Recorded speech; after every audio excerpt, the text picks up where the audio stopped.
अगर मैं RBI grade B exam को क्लियर करके आरबीआई ग्रेड बी ऑफिसर बन जाता हूं तो मेरे हाथ में सैलरी कितनी आएगी, इन हैंड सैलरी कितनी आएगी जिसे मैं यहां पर यूज कर सकता हूं अपने खर्चों के लिए। ये क्वेश्चन हमेशा ही आता guys whenever we start preparing for any examination, be it regulatory body examination, be it civil services, be it any other examination. तो ये जो क्वेश्चन है वो हमेशा एक बहुत इंपॉर्टेंट रोल प्ले करता है। एंड गाइस अगर मैं यहाँ पे बात करूं तो यहाँ पे आरबीआई ऑफिसर्स की सैलरी रिवीजन का जो एक टास्क है वो काफी टाइम से पेंडिंग चल रहा था, जिसको फाइनली आरबीआई ने क्लियर कर दिया है। तो आरबीआई ने अपने सारे ही ऑफिसर्स की सैलरी को रिवाइज किया है, चाहे वो ग्रेड ए हो, चाहे वो ग्रेड बी हो, चाहे वो हायर ग्रेड्स वाले ऑफिसर्स हो। तो यहां पे इस वीडियो में हम डिस्कस करेंगे about the salary revision of RBI grade B officers. तो अगर आपका सिलेक्शन इस ईयर होता है, ये लास्ट ईयर आपका सिलेक्शन हुआ था, तो सैलरी में कितना चेंज आपके इसमें आया है, कितनी आपकी इन हैंड सैलरी रहने वाली है, कितना आपका ग्रॉस अमाउंट रहने वाला है, ये सारी की सारी चीजें हम यहां पर बहुत अच्छे तरीके से डिस्कस करेंगे। तो if you are preparing for RBI grade B examination guys, ये वीडियो तो बहुत इंपॉर्टेंट है, क्योंकि पैसा तो बहुत इंपॉर्टेंट रोल प्ले करता है हमारी लाइफ में, और किसी भी चीज को प्रिपेयर करने के लिए मॉनेटरी फैक्टर एक बहुत ही इंपॉर्टेंट फैक्टर होता है। So hello friends, welcome to super coaching regulatory bodies by Testbook. My name is Prakash and let's start the discussion around the revised salary and allowances of RBI Grade B officers. RBI Grade A officers के regarding हम एक dedicated separate video लेकर आएंगे, लेकिन यहां पे इस video में हम बात करेंगे revised salary and allowances of RBI grade B officers की। तो चलिए डिस्कशन स्टार्ट करते हैं गाइस। सबसे पहले यहां पर हम समझेंगे कि यहां पे पहले बेसिक पे जो हमारा ओल्ड वाला था और न्यू वाला था, उसमें ग्रॉस अमाउंट कितना था और नेट अमाउंट कितना था। ठीक है, वो चीजें पहले हम यहां पर समझते हैं। तो यहां पर देखिए गाइस, यहां पे अगर हम बात करें ओल्ड पे की, तो ओल्ड पे में बेसिक पे जो था बेसिकली 55,200 था। मतलब अगर इस सैलरी के रिवीजन से पहले आपने अगर आरबीआई ज्वाइन किया था तो आपको यहां पर 55,200 का बेसिक पे आपको मिल जाता है यहां पर, राइट। लेकिन इसे यहां पर रिवाइज करने के बाद बेसिकली अब ये जो नया बेसिक पे बन गया है वो बन गया है 78,450 रुपीज। ये नया बेसिक पे यहां पर बन गया। मतलब अब अगर आप इस साल इस ईयर आप सेलेक्ट होते हैं, ठीक है, या आप ऑलरेडी आरबीआई का पार्ट है पिछले साल, तो आपका सैलरी रिवाइज हुआ है और यहां पर आपकी न्यू बेसिक पे आ गई है। या आप अगर इस साल भी क्लियर करके if you enter into RBI as a RBI grade B officer, then the basic pay will be 78,450, right.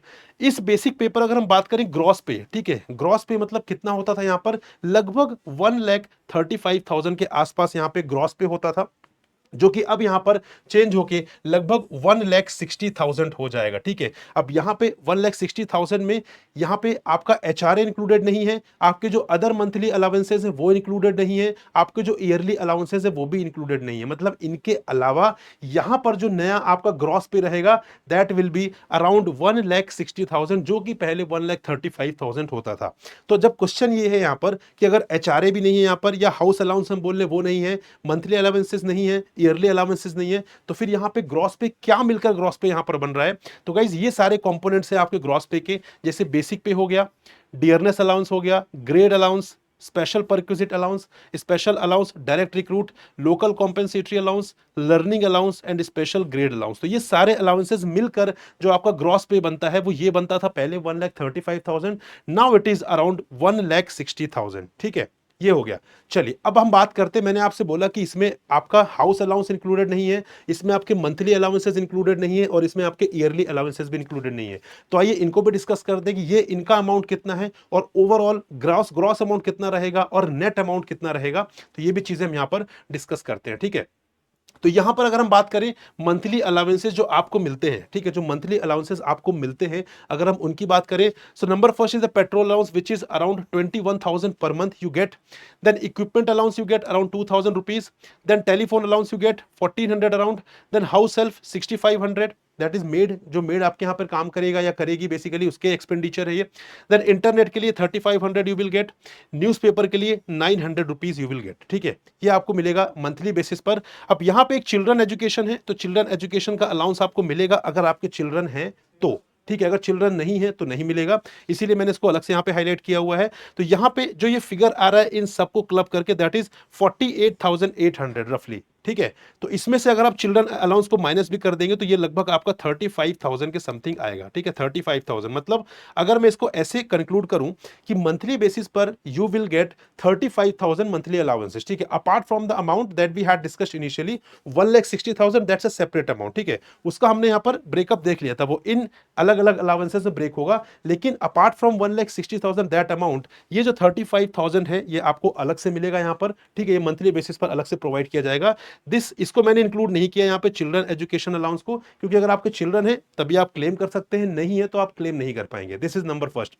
Also I told you कि यहाँ पे हाउस अलाउंस भी इंक्लूडेड नहीं है, तो हाउस अलाउंस ये है लगभग 75,000। तो अगर आपने आरबीआई का एकोमोडेशन यहाँ पे अवेल किया है तो फिर आपको ये अमाउंट नहीं मिलेगा, ठीक है। अगर आपने एकोमोडेशन अवेल नहीं किया है, राइट, आपने कहीं पर सपोज आपने यहाँ पे 75,000 तो मैक्सिमम अमाउंट है, बट आपने यहाँ पे 50,000 का कोई फ्लैट आपने रेंट पर लिया हुआ है, तो वो जो 50,000 वो डायरेक्टली कहां पर जाएंगे, जो लैंड लॉर्ड रहेगा उसके अकाउंट में क्रेडिट होंगे, राइट।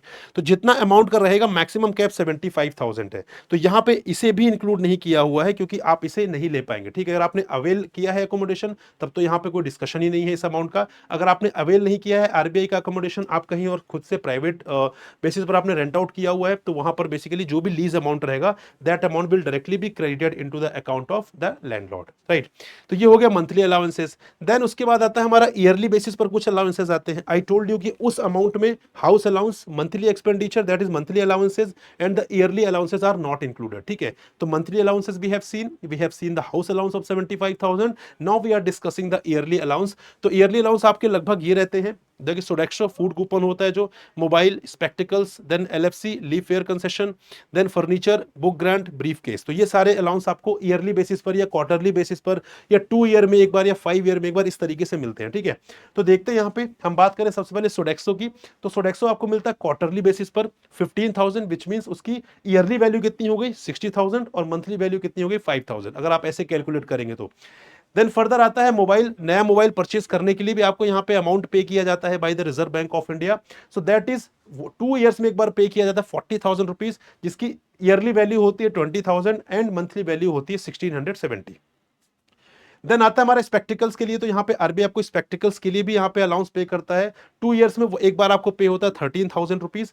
मंथली अगर हम ईयरली बेसिस पर बात करें सो दैट इज 6,500, और यहाँ पे मंथली बेसिस पर बात करें so that is around 540 rupees. Then आता है लीव फेयर कंसेशन, जो कि यहाँ पे जिसको 2 ईयर्स में एक बार आपको अमाउंट मिलता है 1,24,000 का, ईयरली वैल्यू है 62,000 एंड देन मंथली वैल्यू हो गई आपकी लगभग 5,000 रुपीज।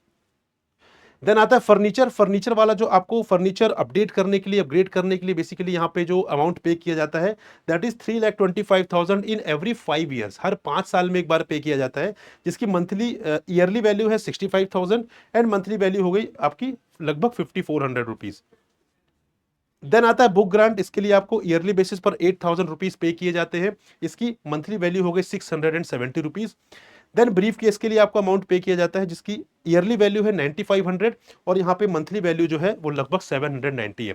तो यहाँ पर ये जो अमाउंट है जो आपको यहाँ पर ईयरली बेसिस पर पे किया जाता है, कुछ है क्वार्टरली, कुछ 2 ईयर्स में, कुछ आपको ईयरली बेसिस पर, कुछ 5 ईयर्स में, इसकी हमने मंथली वैल्यू भी कैलकुलेट कर ली, क्योंकि अल्टीमेटली आपको ये पैसे तो मिल ही रहे हैं, ठीक है, आपको ये अलाउंसेस तो मिल ही रहे हैं। सो कहीं ना कहीं अगर आप इसे मंथली बेसिस पर भी निकालेंगे तो एक ओवरऑल एवरेज निकल कर आ जाएगा कि एक्चुअल में आपको कितना अमाउंट यहाँ पर मिलने वाला है, राइट। तो अगर हम इसका टोटल करें so that is around 2,31,000 yearly basis पर। तो ईयरली बेसिस पर अगर हम इसका ईयरली वैल्यू निकालें, what ever allowances you get on an yearly basis, तो यहां पर उसकी जो वैल्यू है that is 2,31,000 approx. Monthly value की बात करें तो लगभग 19,250 रुपीज आपको यहां पर मिलेंगे, राइट। तो ये हमारे वो अलाउंसेस हो गए या वो बेनिफिट्स हो गए जो आपको ईयरली बेसिस पर मिलते हैं, राइट। अब यहाँ पे अगर हम इन सबको क्लब करके देखें कि अब आपको यहाँ पे रिवीजन के बाद जो वेज जो सैलरी रिवीजन हुई है उसके बाद आपको यहाँ पे कितना अमाउंट जो है वो पे किया जाएगा, ठीक है, कितना आपको ओवरऑल यहाँ पे ग्रॉस अमाउंट रहेगा, कितना नेट अमाउंट रहने वाला है। तो यहाँ पे हमने डिस्कस किया था जो ग्रॉस पे पहले था 1,35,000 था, ये 1,60,000 लगभग अब हो जाएगा, राइट। इसमें ये चीजें इंक्लूडेड नहीं थी इसलिए हम इसको भी इंक्लूड करेंगे और इसको मैं लगभग यहाँ पे मानकर चल रहा हूँ कि ये 48,800 में यहाँ पे कंसिडर कर रहा हूँ, ठीक है। अगर आपके यहाँ पे चिल्ड्रन नहीं है, चिल्ड्रन एजुकेशन नहीं है आपकी, तो फिर बेसिकली ये जो अमाउंट है 13,500 that you can not claim, right. Further, house allowance will also not be the part of this because that's a separate thing. I told you also. Then yearly basis पर बात करें, so that amount is रफली 19,250 rupees, right. तो ये है आपका overall जो gross amount रहने वाला है। तो अगर मैं बात करूं यहाँ पे कि रिवाइज सैलरी के अकॉर्डिंग आपको कितना अमाउंट यहाँ पे मिलेगा, तो ग्रॉस बेसिस पर you will get around, you can say 2,28,000 around per month, ठीक है। तो हर मंथ आपको लगभग 2,28,000 रुपीज ग्रॉस अमाउंट रहने वाला है। और यहाँ पे ईयरली बेसिस पर जो आपका हो जाता है लगभग 27,36,000, राइट। आप सोचिए गाइस, यहां पर अगर आप एंटर कर रहे हैं, ठीक है, आरबीआई में, अगर आप फ्रेशर हैं, अगर आप ग्रेजुएट हैं, 21 ईयर्स के हैं, आप सिंपली ग्रेजुएट हैं यहां पर, और अगर आप यहां पे आरबीआई का पार्ट बन रहे हैं as a RBI grade B officer, तो फ्रेंड्स सोचिए ये जो अमाउंट है, जो इंडिया की बेस्ट पेइंग गवर्नमेंट जॉब्स भी हैं, इवन वो भी इतना पे नहीं कर रही हैं आपको, ठीक है। तो ये बहुत अच्छी एक अपॉर्चुनिटी होती है, बहुत अच्छा एक यू कैन से पे आउट है जो आपको एज अ फ्रेशर यहाँ पे प्रोवाइड किया जा रहा है। अब एग्जैक्टली ये अमाउंट नहीं आएगा आपके हाथ में, क्योंकि इसमें आपको डिडक्शंस होंगे, लाइक एनपीएस आपका डिडक्ट किया जाएगा, टैक्सेस डिडक्ट किए जाएंगे, अदर कुछ छोटे छोटे डिडक्शंस भी होते हैं, वो भी यहाँ पे डिडक्ट किया जाएगा। बट उसके बाद भी जो नेट पे रहेगा, ठीक है, यहाँ पर जो पहले नेट पे था लगभग वो यहाँ पे देखा जाए तो 1,16,000 के आसपास आपको पहले ये नेट पे मिलता था, मतलब जो आपके अकाउंट में क्रेडिट होता था, जिसे आप यूज कर सकते थे, ठीक है। और अब इसके बाद बेसिकली जो अमाउंट रहेगा वो लगभग 1,45,000 के आसपास, ठीक है, 1,45,000 के आसपास जो अमाउंट है वो आपके अकाउंट में क्रेडिट होगा। इसका मतलब लगभग देखा जाए तो 17,50,000 के आसपास जो अमाउंट है वो आपके अकाउंट में क्रेडिट होगा, मतलब इन हैंड सैलरी आपकी आएगी, जिसे आप अपने हिसाब से डिस्पोज कर सकते हैं, अपने हिसाब से आप उसे खर्च कर सकते हैं, राइट। सो गाइज ये है ओवरऑल डिस्कशन यहां पर, राइट। ओवरऑल डिस्कशन बेसिकली ये है हमारा with respect to the salary, revise salary and allowances. लेकिन एक क्वेश्चन यहां पर है कि is RBI grade B highest paying job? अगर हम बात करें, अगर हम इसे गवर्नमेंट जॉब भी कंसीडर करें, ठीक है, हालांकि ये प्योर गवर्नमेंट जॉब नहीं है, यहाँ पे रेगुलेटरी बॉडीज का पार्ट है बेसिकली, बट अगर हम इसे यहाँ पे, क्योंकि परमानेंट जॉब है, अगर हम इसे गवर्नमेंट जॉब की डेफिनेशन में इसे कहीं ना कहीं इंक्लूड करने की कोशिश करें, तो एक क्वेश्चन जो आ सकता है वो ये है कि is RBI government as RBI grade B highest paying job? The answer is yes guys, ठीक है। अगर आप इसे रेगुलेटरी बॉडी से कंपेयर कर ले, ठीक है, रेगुलेटरी बॉडीज में जो अदर एग्जामिनेशन है आप उससे भी कंपेयर कर ले, ठीक है, चाहे वो नबार्ड ग्रेड ए हो, चाहे वो नबार्ड ग्रेड ए हो, ठीक है, चाहे वो आपका सेबी ग्रेड ए हो, चाहे वो आपका पीएफआरडीए ग्रेड ए हो, या आईएफएससी ग्रेड ए हो, कोई भी एग्जाम हो, उन सब से आपको यहाँ पे हाईएस्ट पेइंग जॉब आपको आरबीआई ग्रेड बी की ही मिलेगी। इसका एक सिंपल रीजन भी कि यहाँ पर आप डायरेक्टली ग्रेड बी में एंटर कर रहे हैं, और वैसे भी यहाँ पे पर्क्स, अलावेंसेस, बेनिफिट्स आपको काफी ज्यादा मिलते हैं। तो इन सब में highest paying job definitely RBI grade B है। और इवन अगर आप यूपीएससी से भी कंपेयर कर लें, ठीक है, यूपीएससी जब आप सिविल सर्विसेज का एग्जाम क्रैक करते हैं, तो जैसे ही आप एंट्री लेते हैं, एंट्री के बाद भी जो आपको अमाउंट मिलता है रफली 1,10,000 के आसपास जो आपको अमाउंट मिलता है, ये अमाउंट उससे भी ज्यादा है, राइट। मतलब यहां पे इवन जब आप सिविल सर्विसेज एग्जाम क्रैक करके जब आप एंटर करते हैं, वहां पर जो आपको सैलरी मिलती है, ये सैलरी आरबीआई की उससे भी ज्यादा है, राइट। तो कहने का मतलब है, अगर आपको यहाँ पे चीजें कंक्लूड करनी हो कि यहाँ पे क्या आरबीआई ग्रेड बी एक हाईएस्ट पेइंग जॉब है, गवर्नमेंट सेक्टर में बात करें, यहाँ पे पब्लिक सेक्टर में बात करें, सो मेरे हिसाब से डेफिनेटली है, ठीक है।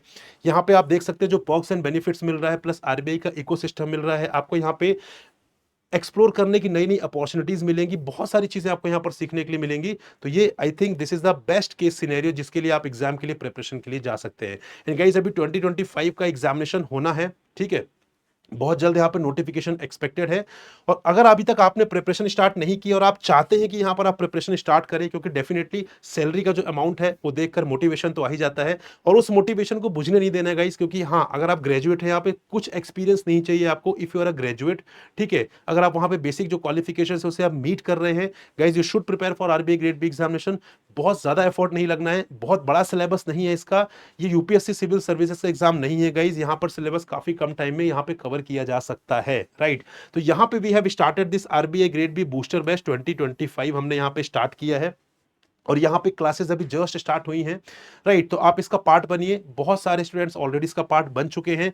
यहाँ पे we are providing you phase 1, phase 2 and the interview, everything will be taken care of by us, do not worry. क्योंकि यहाँ पर अगर अब आप 2025 एग्जाम देना चाहते हैं, तो अब आपके पास इतना टाइम नहीं कि आप सारी चीजें रिसर्च करें, पीओआईक्यूज रिसर्च करें, नोट्स इकट्ठे करें, बुक्स इकट्ठे पढ़ें, उसमें से सेलेक्टिव स्टडी करें, वो टाइम नहीं है अब आपके पास, राइट। तो सेल्फ स्टडी का एक ऑप्शन जो है, मैं कहूंगा कि अभी कहीं ना कहीं वो रास्ता धीरे धीरे बंद हो रहा है, टाइम इतना ज्यादा है नहीं। सो बेटर है कि आपके आपकी जो रिसर्च है, आपका जो टाइम यहाँ पे स्पेंड होना था, वो सारा टाइम हमने खुद लगा दिया है। आपको क्या करना है, सिर्फ प्रिपरेशन करनी है, सिर्फ पढ़ाई करनी है गाइस। तो ठीक है, यही वो कोर्स है जिसके थ्रू आप यहाँ पे प्रिपरेशन स्टार्ट कर सकते हैं गाइस।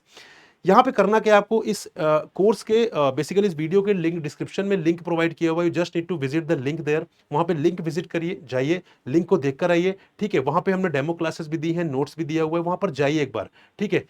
आपको अगर वो चीज देखने के बाद if you feel that yes this course is going to help me, then definitely you should enroll for it. अब बहुत ज्यादा डिले मत करिए। अगर आप 2026 की प्रिपरेशन कर रहे हैं then that's a different thing. अगर आप 2025 में देकर अपना एक साल बचाना चाहते हैं, so guys this is one of the perfect platform through which you can prepare for the RBI grade B examination guys. और यहाँ पे we will be providing you mock test, study notes, live classes, 1-to-1 mentorship, interview guidance program, each and everything will be provided as a part of this course. और यहाँ पे even if you are from the non commerce background, non economics background, non finance background, guys do not worry at all. We are here to take care of each and everything. हम यहाँ पे चीजें बिल्कुल scratch से start कर रहे हैं, ठीक है, considering that you do not have any idea of any subject, ठीक है।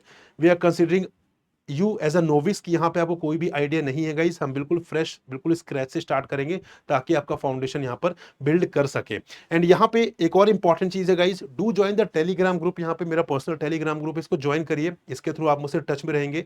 कोई भी कंटेंट रिलेटेड डाउट है, even if you have any strategy related doubt, you can get in touch with me, ठीक है। आप मुझसे टच में रह सकते हैं। I will definitely resolve your query. And one very very important thing sir, price क्या रहने वाला है। तो गाइज यहाँ पे एक तो आपको रनिंग डिस्काउंट है, ठीक है, एक रनिंग डिस्काउंट है जो आपको डेफिनेटली मिल जाएगा।